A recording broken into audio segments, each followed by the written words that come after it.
Best Friend Forever is a visual novel that combines a romantic dating simulator with an adorable pet care simulator. Developed by Starcold Studio, you play as a protagonist who starts fresh in a new town after quitting their job and breaking up with their significant other. And honestly, who wouldn't want to uproot their entire life and move to a place like Rainbow Bay? This town is a utopia for dog lovers. Almost every person living in Rainbow Bay owns a dog, which means that there are cute, four-legged fur babies everywhere you turn.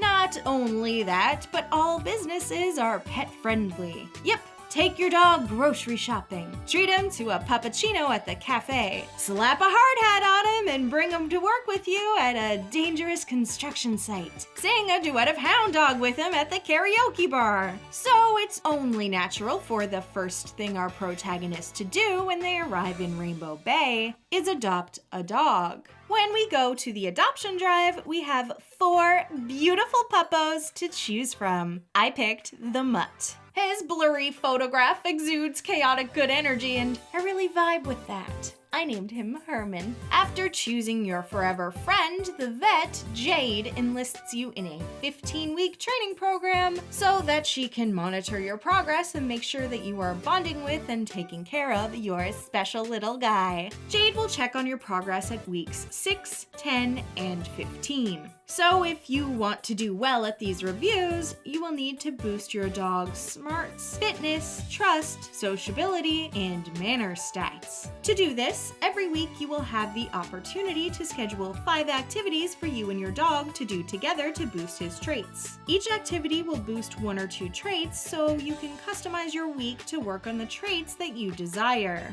After these activities, you will then be able to care for your dog's needs: satiation, hydration, mood, hygiene, and energy. You do this by feeding, playing with, and cleaning your pup. You can also boost your dog's stats by using your own free time and MP to hone one of his skills. It's called Personal Time. Or by disciplining your dog during QuickTime events that happen during the visual novel portion of the gameplay. More on that later. As you train and care for your dog, you will have the opportunity to get to know the single hotties of Rainbow Bay. Through use of the dating app Woofer, you will meet Sasha, Robin, Felix, Maribel, Anders, and Astrid. You get to know these 6 cuties by spending your MP, motivation points, on encounters with them. Encounters are short interactions that will usually surround a single conversation topic.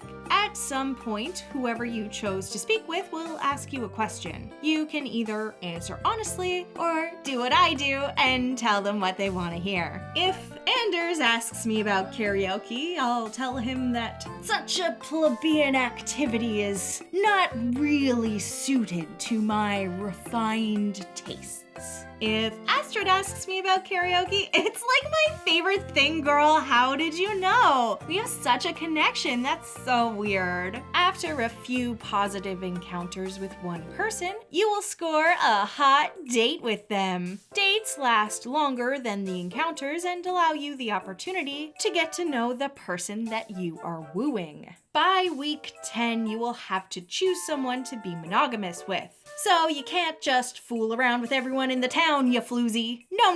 Dating everyone requires multiple playthroughs. You gotta put in the work. Throughout the 15 weeks of your playthrough, there will also be special events that are mandatory to progress the story. These are a lot of fun and involve most of the cast of characters interacting with one another in some way. While you are going on cute dates and being Rainbow Bay's #1 socialite, you will also have to continue taking care of your dog. It is important to be paying attention to your dog throughout the visual novel portions of your game, because at any time he could tug on your date's designer jacket or take a huge stinky dump in the middle of that fancy restaurant. To stop your dog from misbehaving, there are QuickTime events for you to complete.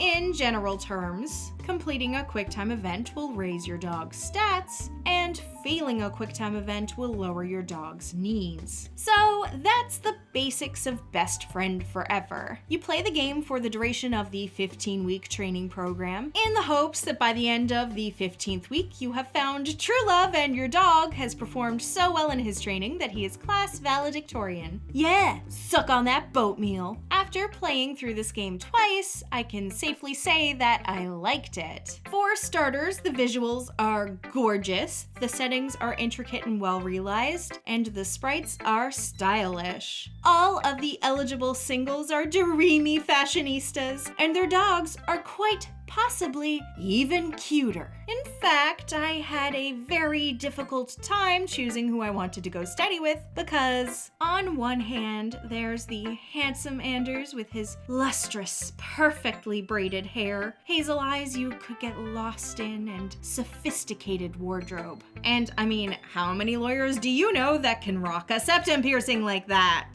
But on the other hand, Astrid's dog Leka is the most precious creature I have ever laid eyes upon. Just look at her little flower crown and how she smiles.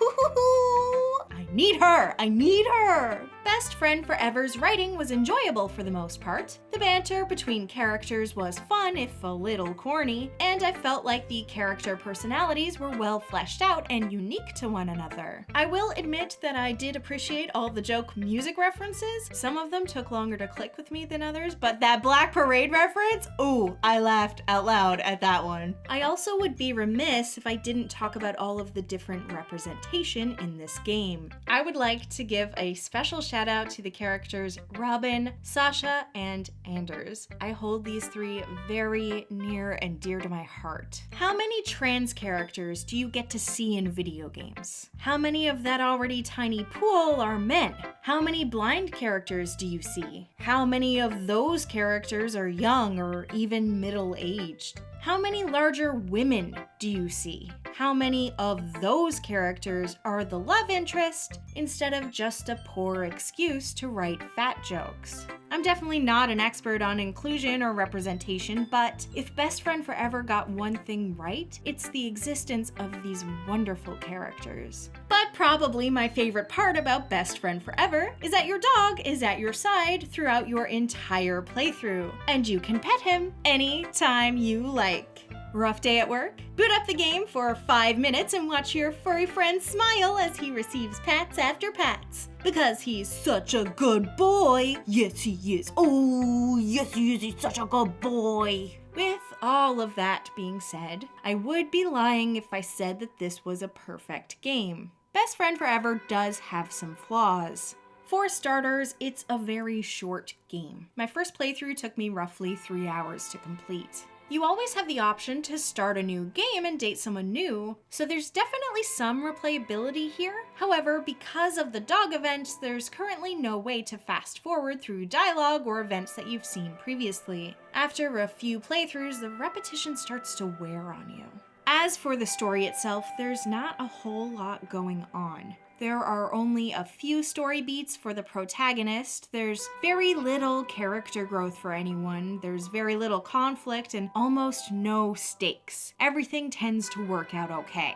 If you're looking for a compelling story with depth and drama, this is not the game for you. However, if 2020 is kicking your ass right now and all you really need is some positivity and light fluffy romance, pick this up. It will help, I guarantee it. I also have some issues with the dog training. It isn't entirely clear how your dog's success affects your overall story. I'm assuming that if your dog becomes class valedictorian on week 15, you'll get extra story content. However, I haven't been able to win valedictorian to find out. I'm having a really hard time getting anything above a bronze medal in more than one trait. As for the dog care section, I love the concept, but I tend to just do the same 3 or 4 things every time. Because a lot of the options have detrimental as well as beneficial status effects, I usually stick to the routine that I know will optimize my needs levels instead of trying something new. Best Friend Forever is a cute game with a lot of potential.